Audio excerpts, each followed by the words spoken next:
Hola y bienvenido a este nuevo episodio de Un Millón al Mes. Es la primera vez que estoy haciendo este episodio de Sin Formatos y estoy muy emocionado porque traigo un invitado espectacular. Es Jake Cohen. Él es vicepresidente de marketing de Klaviyo, la plataforma o el software que me has escuchado mencionar tantas veces y que el día de hoy es una de las piezas más importantes que yo utilizo en todas mis tiendas en línea. Nos viene a compartir una información que te va a sorprender. Neta, lo único que tengo que avisar es que la información está en inglés. Le agregamos subtítulos a este episodio.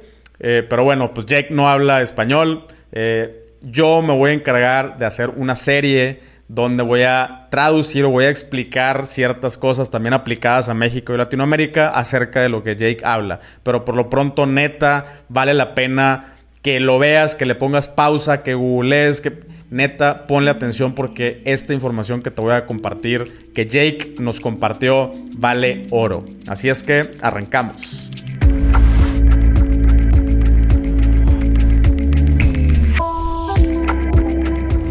Hello guys, so this is my first time doing an interview in English, and it's because I have a very cool guest. Jake, hi, thanks for taking time to share your valuable information with us and with this audience.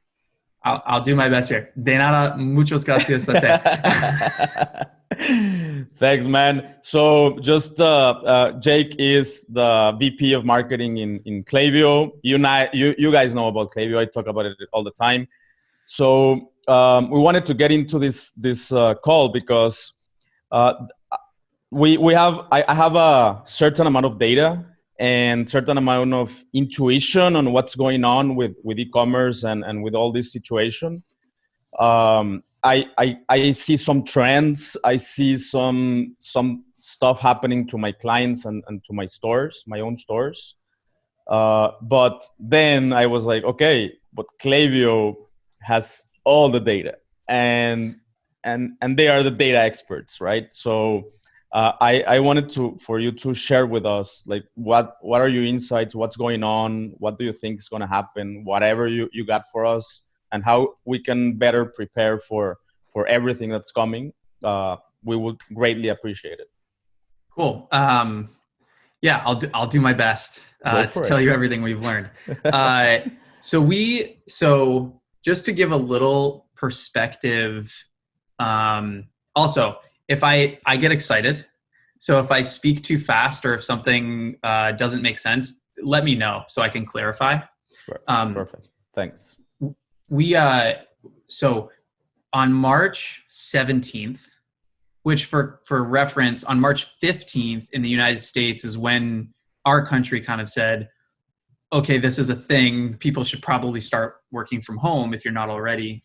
So on March 17th, which I think was like a Monday or Sunday or something, our team said, hey, we should probably do something to help people understand what's going on. Because what we're hearing from brands is, oh my gosh, the world is ending. What am I supposed to do? And so we said, okay, well, why don't we spend some energy to become the one place that you can go to get trustworthy, reliable information on what is happening. And if people know what's happening, right, then they can make decisions on what to do. So let's tell them what's happening. And so we created a survey overnight where we asked brands to tell us what was happening to their traffic, to their conversion rates, to their sales, to their supply chain, and to their ad spend. So we could just get a sense.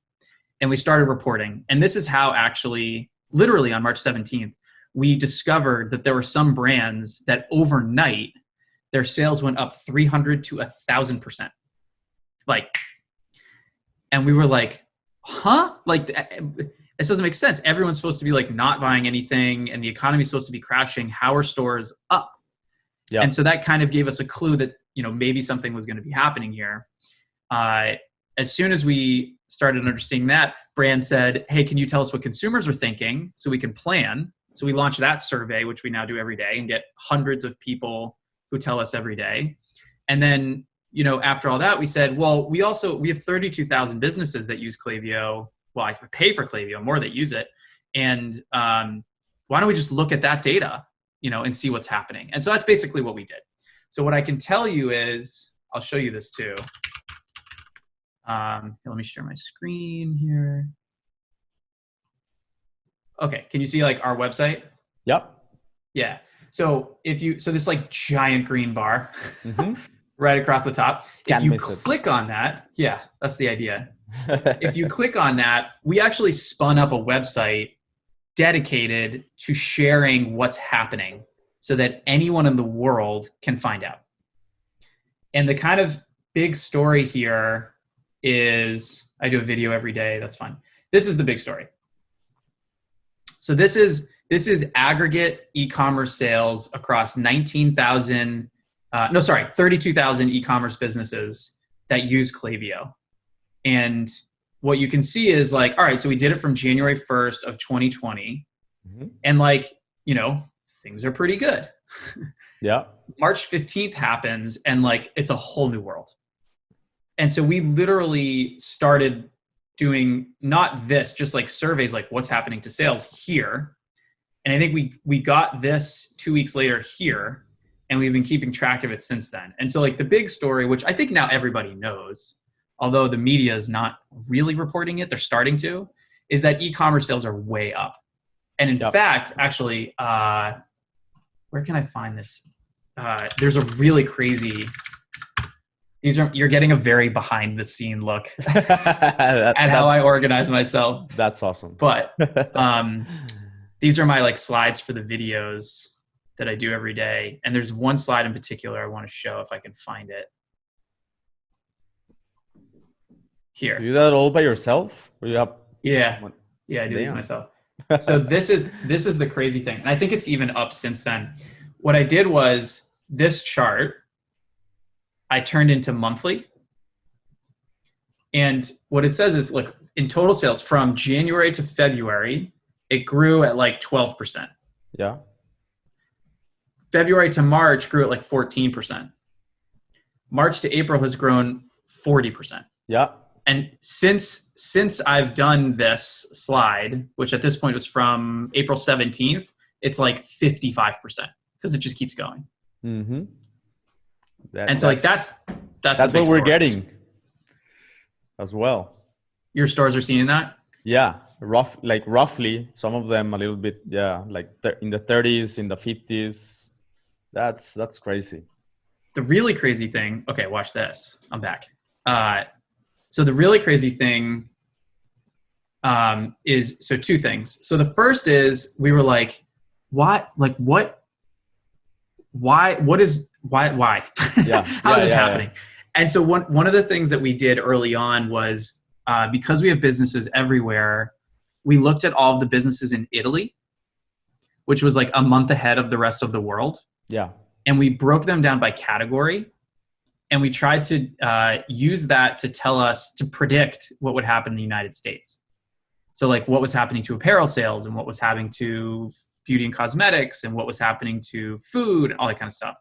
And it turned out that the trends that we saw in Italy in terms of which categories were up or down and how much was identical to what we were seeing in the United States.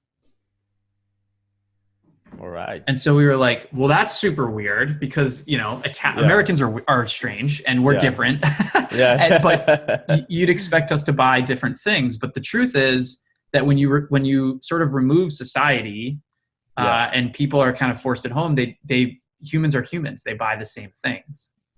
And so this, I'm taking you all over right now, but this go for it, made us think about this.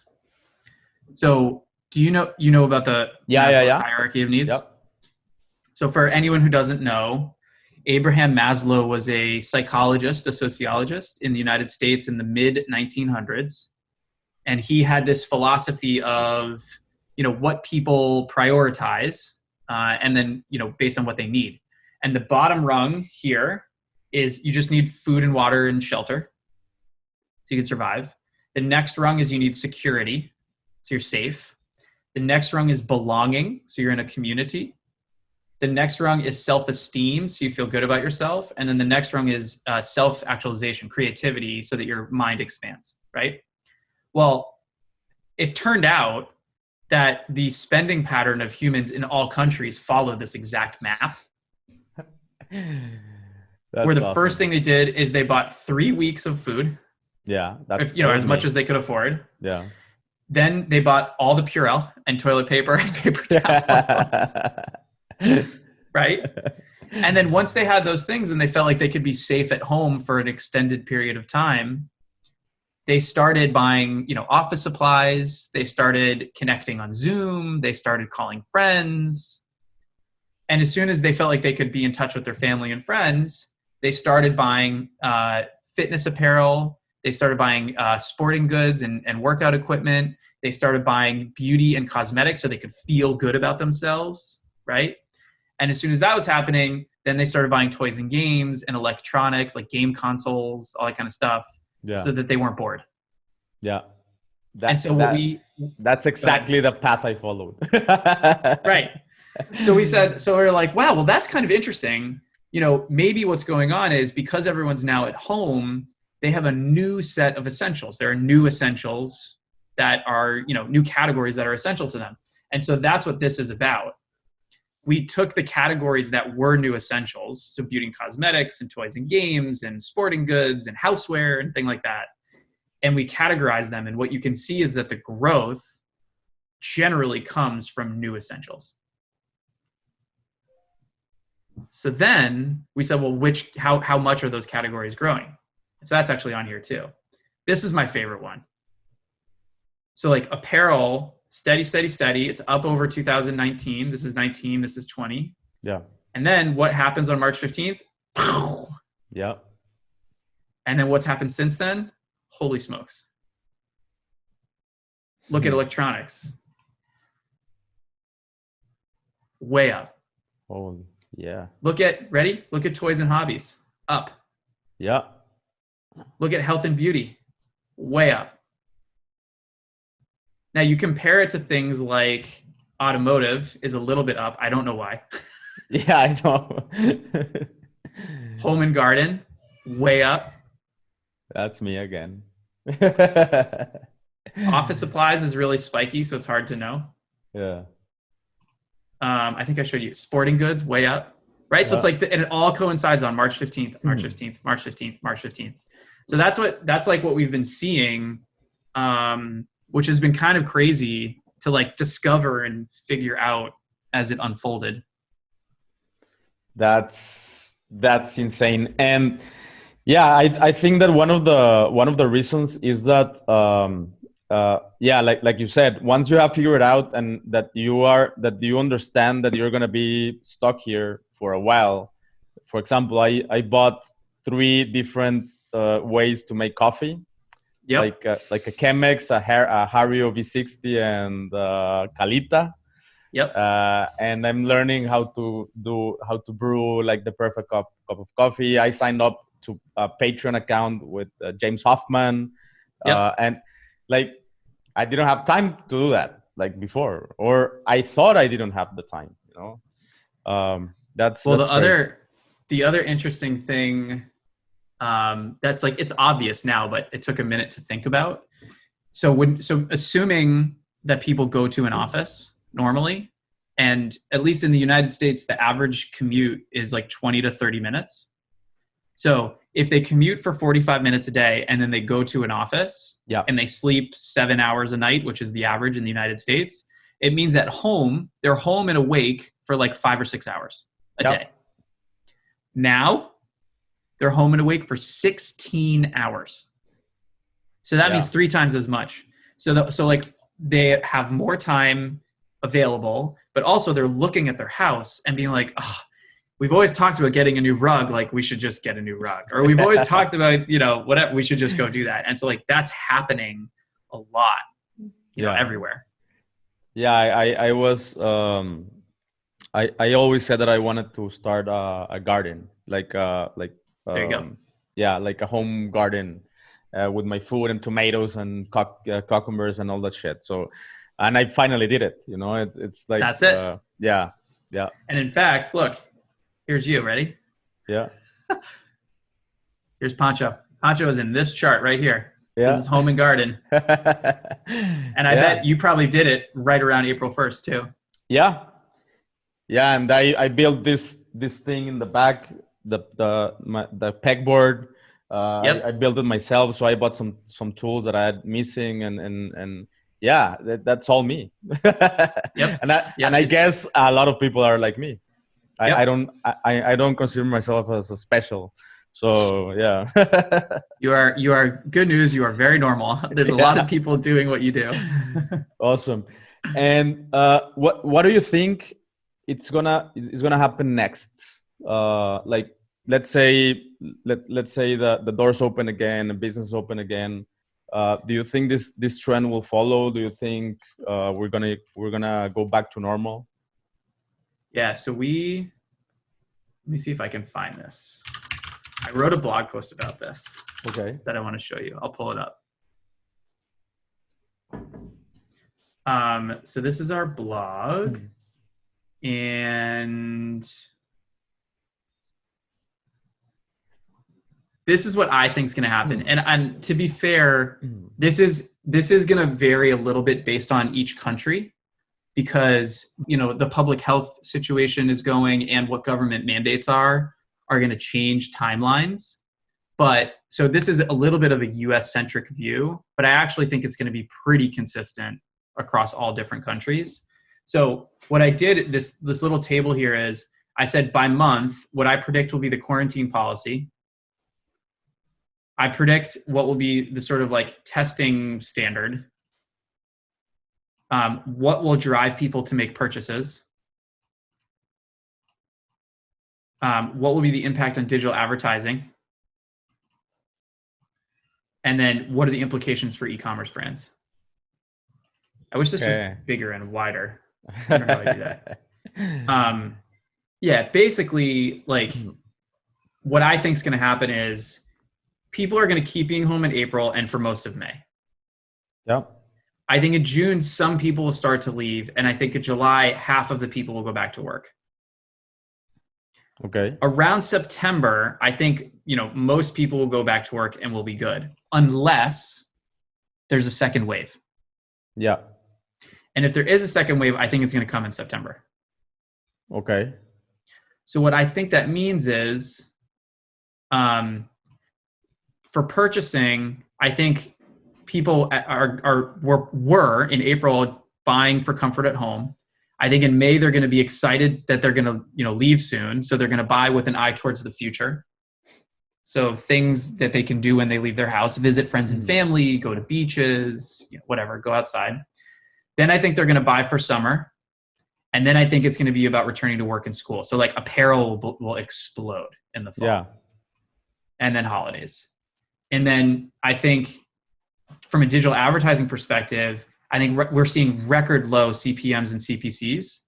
So ROAS, return on ad spend, is very high for businesses that are buying on average. I think we're going to see rates start to rise and some large brands come back, which is starting to happen.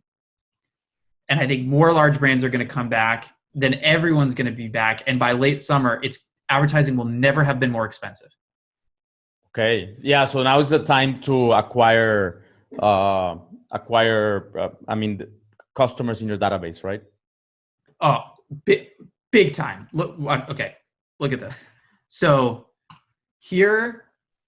we polled consumers and we said, hey, what are the main reasons why you buy something? Like what causes you to buy? And so the biggest reason, when they want something, is availability, if it's in stock. So 65% of people who gave a reason said that it was availability. So if stores are closed, they're going online, right? Yeah. And then what they do is they go to places that they normally go to, and those stores are out of stock. So they're going to find new brands, right? And people are more willing than ever to try new brands. So we talked about sales are going up. Great. The interesting thing is we looked at this and we said, how much of this is from repeat customers versus new customers? Yeah. Look at this. Wow. So repeat is the lighter color Yeah. And you can see that, like, this is from the beginning of the year to the 27th of April. So that's literally 3 days ago. Yeah. It's basically flat. But we know that sales are up like 130% since January. And all of that is from new customers buying from stores they've never bought from before. Or people that have never bought online before. In our case, in Mexico, I told you about this, that we are a few years behind and people still don't trust like online stores, and they're afraid that their credit card is going to get hijacked or whatever. And now they are buying online.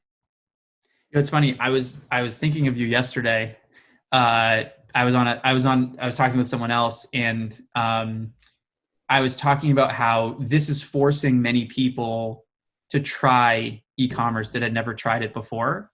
Yeah. So one, people who had never bought online are, and so in particular in the United States, this is happening with older demographics. Yep. Like my grandmother's doing online grocery shopping. But it's also causing people to consider buying online for new categories than they had purchased before. And so we're just seeing an expansion. And then when I thought of you, I was like, well, we have infrastructure. Now imagine the places that don't have the same sort of cultural norm around buying in e-commerce. This is going to accelerate that adoption like at an insane rate. And so I bet in Mexico, one, it's growing faster than here. Yes. But then two, I bet you're going to see more companies and more startups start to build services and tools around the e-commerce stack to make it work and go faster. And so is that happening? Totally. Remember last time we talked that I told you that my prediction is 5 years. Like in 5 years, we're going to start seeing the mega brands, the $1 million a month companies. Yeah. And now it's 1 year. Now maybe 2 or 3 years, which is, half the time. But yeah, that's all happening. Like companies purchasing online stores, and growing them, and just like a lot of big brands and traditional brands approaching to us, like to my agency, like brands that I thought that they would never approach to us, like super traditional, all retail, and pretty solid, and they're approaching to us like, holy shit, what can we do? And the only issue is that they still haven't realized, but I see it in the near future that they're gonna realize that it's not only about building a website. You need to create a digital brand. Yes. And that's gonna take us a while to understand. But I think 2-3 years we're there, man. That's so cool. Yeah. And so I guess to your point, this is kind of interesting too. So this is total profiles among the same set of brands in Klaviyo. Yeah. And so the dark bar is 2019 by month, and then the light column is 2020 by month. And then these lines show the growth rates. So 2019, this is month over month change in number of profiles. So from December to January was about 5.5%. From January to February was about 4%. February to March was like 2.7 or 3%, give or take, or 3.2 and 3%, something like that. 2020 is the profile count is increasing at an increasing rate. So it's getting bigger faster. So, December to January was like 2.5%, 2.75, 2.5, but then look, it's suddenly 4%. Yeah. And I haven't gotten it yet, but I was looking at form conversion rates by month. And this month, April, is like almost 2x March. And so not surprisingly, what's going on is people are exploring new brands. They are signing up and buying, and that's causing growth. Now, if you go to what I was saying before, if it's true that advertisers are going to come back, this isn't going to happen anymore. Yeah. Right? Consumers are going to get distracted by these advertisers. So when you're asking like, well, what should we do? My belief, if I'm running a brand, I am really focused on acquisition right now. Yeah. I'm making sure I have forms on my site. Even the brands that sell something that people aren't craving right now. For example, if you sell jewelry, I imagine this is not your best month ever. But if people come on your site, back to the hierarchy of needs, they want connection. So if you put up a form that says, literally says, exit intent, right? Because you don't want to interrupt the sale. But if you have an exit intent that says, hey, I understand now may not be the right time for jewelry, stay in touch with us. We'll keep you informed as to what's happening, and we'll have amazing things for when you're looking for jewelry in the future. And they will sign up. And what happens when they sign up is you can create that customer journey that you were talking about. You know, I'm biased. I think Klaviyo is the best tool in the world to do that, but you can use lots of tools. I'm biased too. It is. But so like once you have their contact information, right, then you can remarket to them through channels that you own, like email or SMS or your website or whatever. And so you don't have to pay. So that when later in the year, advertising gets very expensive because all these people are trying to get everyone back in stores, you're not priced out because you're talking for free.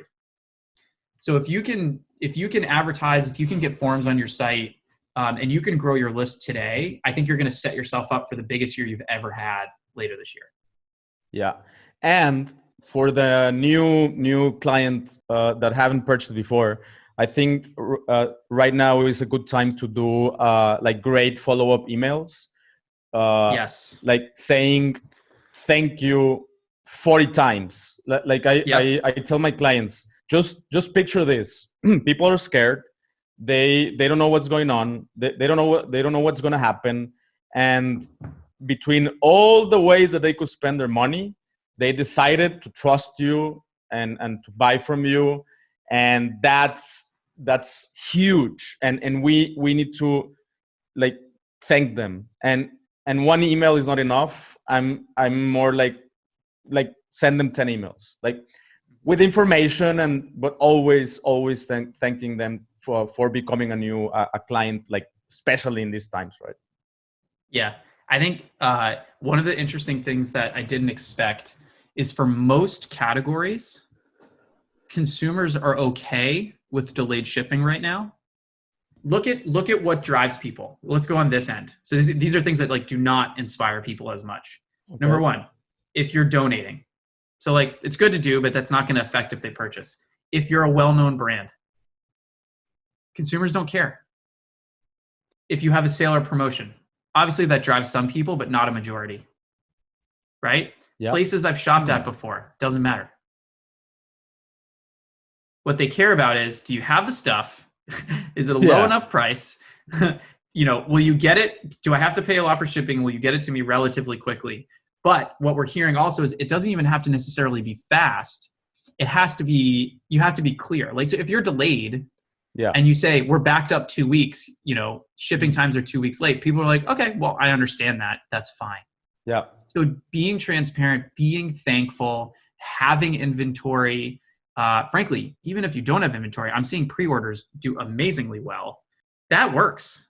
This is a time when the little guys, the e-commerce shops have a level playing field where they can win business. And I think you're right saying, I know you have a choice and I appreciate making your choice with me will demonstrate to people how that you care. And it's a human connection, and that's what builds that relationship, and that's what makes a customer for life.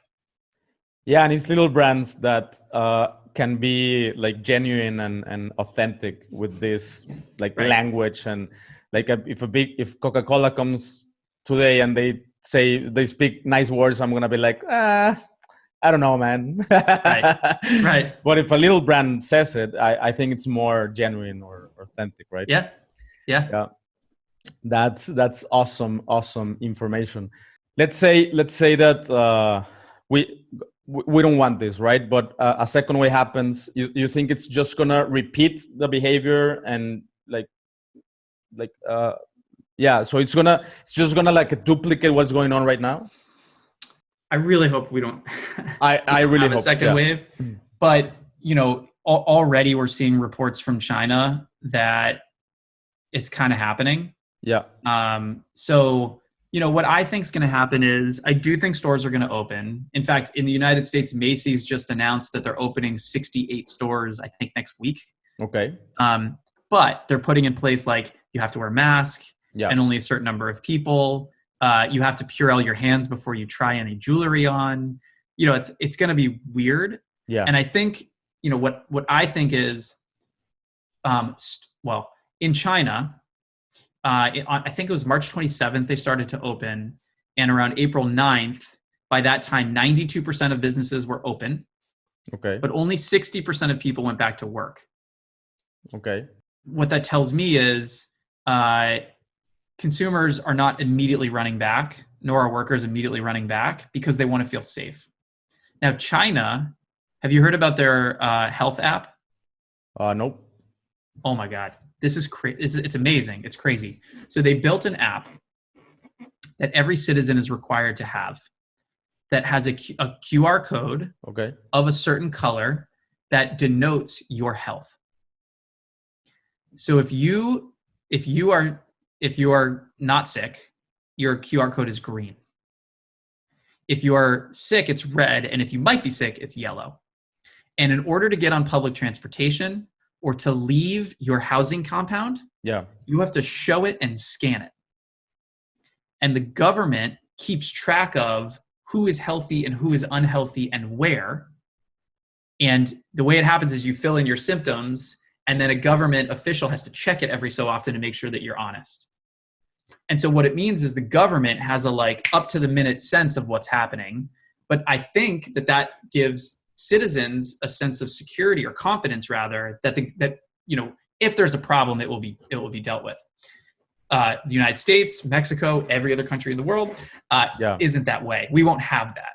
And so, this is a long-winded way of saying our testing capacity, I think, is going to directly affect consumer confidence. And if confidence is low because testing is low, I don't think people will go to stores as quickly. And because we won't know if there's a spike. If testing is high, I think people will go. And in either case, I think there will be a bit of a spike if people aren't really, really cautious.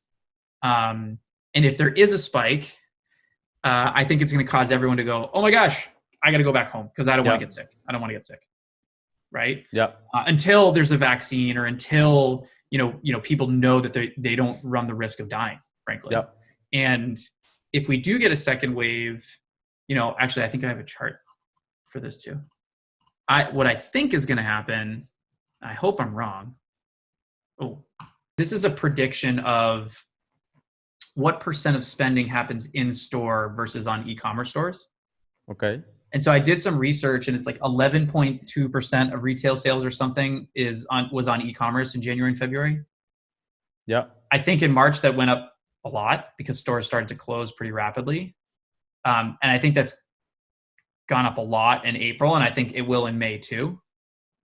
But then I think as stores are really open, people are going to start going back. And then if there is a second wave, I think it's going to come around here, and that's going to make people scared, and they're going to shop online a lot more.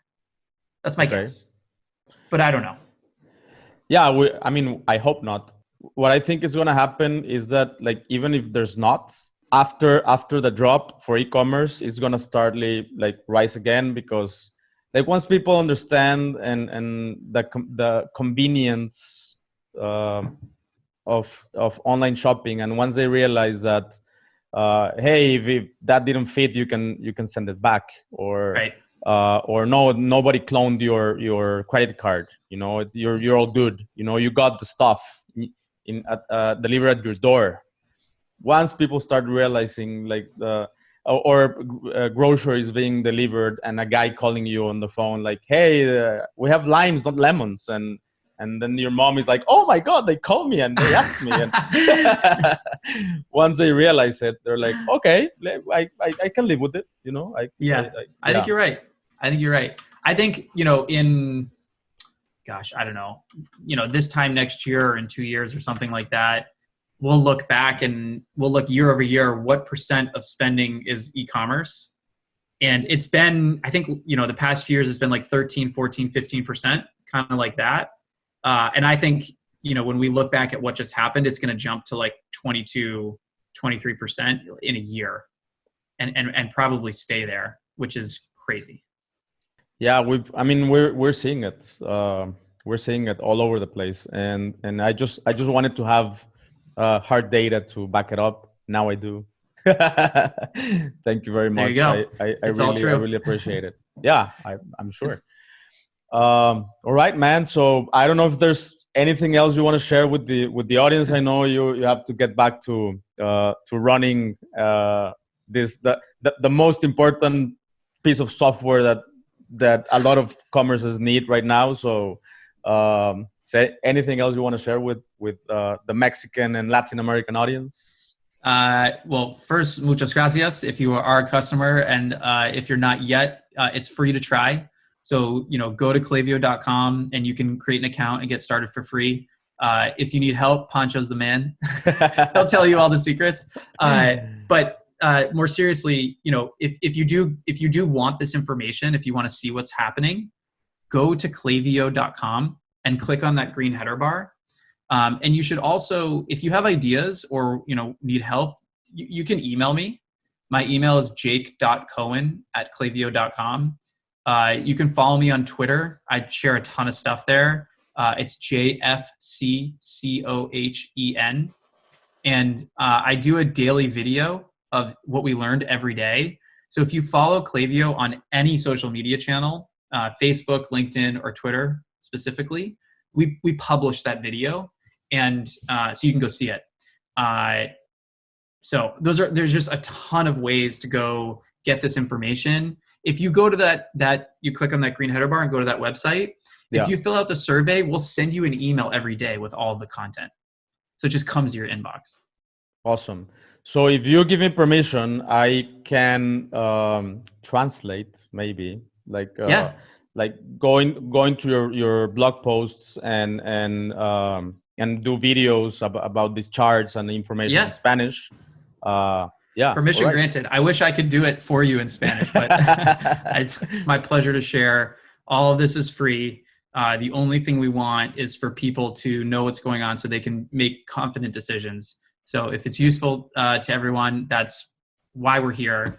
It makes me really happy. And if there's anything else we can do to be more helpful, please let us know, because we'd love to. Thank you very much, man. Well, I hope we do a next episode when things are better in person. Yeah, in person. Yeah, that would be awesome. I can come over, or we can meet in Cancun or something. I think I want to come to Cancun. All right. Yeah, we'll do it. Okay, man. Well, thank you very much again. And I really, really appreciate it. Have a good one. See ya. You too.